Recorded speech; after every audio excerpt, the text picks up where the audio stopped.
Please welcome to the stage Senior Associate Luke Vandermillen. Good morning, everyone. How's everyone doing today? Awesome. Great. Well, thank you very much for coming to the conference and slumming it for a couple days at the Ritz-Carlton here in Laguna Niguel. I don't know how many of you were at the main stage presentation last night, but Nick shared some exciting personal news for me. I'm going to be a dad coming up in March here, so I'm very excited about that. Thank you. So there will be a tip jar going around the room. I'll also be posting my Venmo at the end of today's presentation in case anyone wants to help secure the financial future of my incoming son. But again, I'm very excited to be here today to talk to you a little bit about some of the amazing things that we've created here at RPAG in terms of fee benchmarking and RFPs.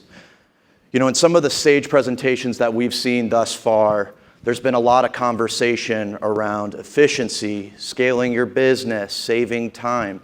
Those are all core tenets that we provide here at RPAG. When Jesse, myself, Veronica, and the rest of our team that decides what we're going to do with the RPAG system and how we're going to improve it, those are the kinds of things that we have in mind. How are we going to save our advisors time in their day-to-day lives when they're servicing their clients and trying to attract new prospects? And one of those things that we've worked very hard on in the last 12 months is really expanding our RFP and fee benchmarking suite. As most of you know who have used the RPAG system, for a long time, we've had the most robust RFP provider search benchmarking report in the industry called the Provider Analysis, or formerly the B3 Provider Analysis. But as the industry has evolved and we've realized that advisors need more dynamic tools to service clients and prospects, we've created more resources for you all to utilize and to take advantage of to save you some time. So when I was putting together today's presentation, with the help of our systems development team, I looked through some of the numbers that we've had in terms of proposals that have been run through RPAG, as well as benchmark reports. Really high numbers here, almost 70,000 proposals run through RPAG and over 70,000 benchmarking reports run through RPAG.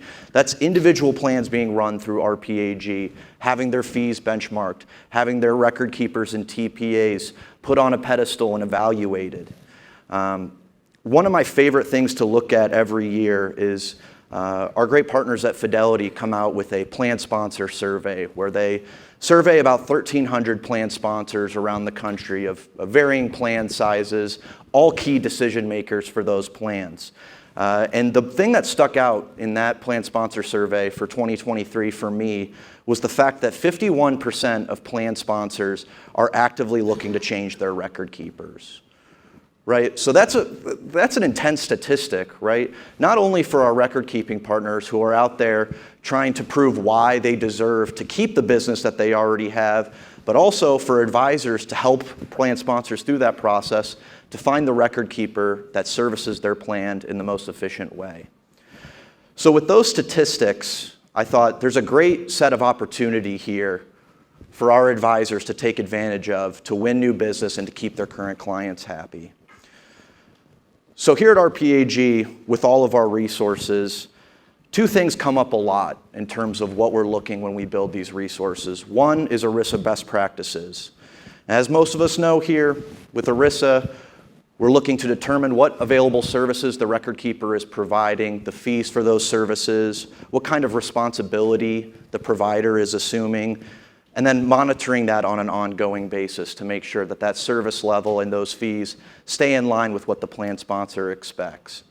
But in terms of best practices, what we've seen throughout the industry in the last few years, the thing that stands out to me in working with hundreds of RPAG advisors over the last couple years is that the most successful advisors have created a prudent process to follow. Every client, every prospect that they have a defined process that they follow to make sure that the fees and services that they're receiving from their vendors are appropriate. And so with the RPAG suite of resources, you have the ability to follow a process and to document that process using our technology. Now, a little bit here in a second, cool, 2 slides. In a second here, we're going to show a couple advisors that are incredibly successful at RPAG that have continuously won new business over the last few years and have a process that they follow over and over again. So when I was thinking about the process that RPAG advisors should follow, we put together this cycle here that is tried and true that many of our advisors follow. Obtaining fee disclosures, typically that's going to be your 408B2 fee disclosure. Determining fee reasonableness, how do you do that? I'll show you in a minute. What is reasonable? Benchmarking the plan annually, determining fee reasonableness on an annual basis and checking in with your clients and prospects. And then every 3 to 5 years, taking the plan out to bid in an RFP type practice. Now, every 3 to 5 years is going to be dependent on your asset size, right? So if you haven't utilized the RPAG service plan that's within the RPAG Advisor portal, we've actually built out service templates that match a plan's asset size and how often you should be taking that plan out to bid, how often you should be meeting with them to do investment due diligence, and all of those important core services. All of those are there. So if you're looking for guidance on that, we've already automated that process and built that into the RPAG Advisor portal here. So creating a prudent process, following something step by step to make sure clients and prospects are satisfied. Some other important considerations, right? Not only how much are these services going to cost, what's the bottom line in terms of annual fees that the record keeper is going to be charging, that the TPA is going to be charging, or even the investment managers. Who is going to pay those fees? Is that going to come out of employee accounts? Is that going to be paid by the plan or the plan sponsor? Is it going to be paid out of revenue sharing? There are several different ways that you can structure how the fees are actually paid for a plan. So that's another important consideration to take in, and that your plan sponsor understands that they have those different options available to them. How are they going to pay? Is it going to be a basis point amount? Is it going to be a flat dollar amount? And then taking all of those factors and boiling down, what model is best for this particular plan, right? Just like with plan design and creating different match formulas and things like that, fee structures are somewhat similar. You're going to have to find what's going to work for each plan sponsor, what's going to work for each business. Some of you work with blue-collar businesses. Some of you work with large construction companies. Whatever it is, every plan sponsor is going to have a slightly different model that's going to work best for them. So it's important to go through this process to find out how to do that. And then lastly here, looking at how to match up your plan with the best provider available. So when you're looking at your plan, evaluating your plan, you're looking at what kind of service do they require? Is this a business that really values one-on-one meetings from either the record keeper or the advisor? They place a heavy emphasis on financial wellness. How complex is the business? Is it multiple locations? Is it different DBAs, things like that? And lastly, what kind of investment needs do they have? What kind of tolerance do these participants have? Taking them through a TDF fit analysis, those sorts of exercises are very crucial to the provider RFP process. And then lastly, when you're looking for provider partners, looking at the providers that are strong, that match that particular plan.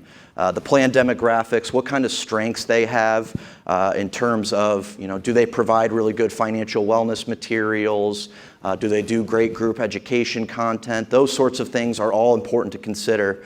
And then lastly, technology, right? What kind of systems do they have available? Every provider has a mobile app now. Every provider has a website where employees can go on and take a look at their retirement account. But what technology and what services do the employees of this business need to get them to retirement in the most efficient way? And using the RPAG suite of resources, you can search for and document all of those different things. So I already mentioned the RPAG Provider Analysis, which is the industry's most comprehensive live bid analysis resource, where you can look at hundreds of different fee data points, look at investment mappings, Take a look at 400 plus service data point that our RFP team keeps up to date on an annual basis. And then most of you are also aware of the Plan Fees Prism benchmarking system. This is going to satisfy your annual benchmarking needs. The Plan Fees Prism report is going to give you a quick look at the record-keeping TPA investment and advisory fees, compare those fees that a plan is paying to fees that are paid by plans of a similar size, and then give you a low, average, and high of that data universe to give your plan sponsor an idea of where they stand in terms of that universe. So remember on that last slide I was talking about determining fee reasonableness on an annual basis. That's going to be your resource to do that, is the Plan Fees Prism report. We also have an accompanying Prism 365 report that benchmarks advisor fees as well, that looks at advisor fees and services. And then the latest and greatest is RFP Express, which is absolutely revolutionizing the proposal process for advisors and providers alike. Jesse talked about it a little bit last night, but very quickly, if you're not familiar with RFP Express, we've essentially built a kind of true car type buying experience for providers and created a RFP process that goes from a couple weeks to 5 minutes to 2 days. And I'm really excited to announce, I know it says coming soon on the slide, but these features are actually live now. We've introduced the ability to do open architecture investment quotes through RFP Express. We've introduced the capability to include pet products in there as well. And you can also take startup plans out to bid through RFP Express. So for those of you who are in the small plan to startup market and looking for an efficient way to utilize the RFP tools through RPAG, RFP Express is going to be your solution. Thank you and have a good rest of your day.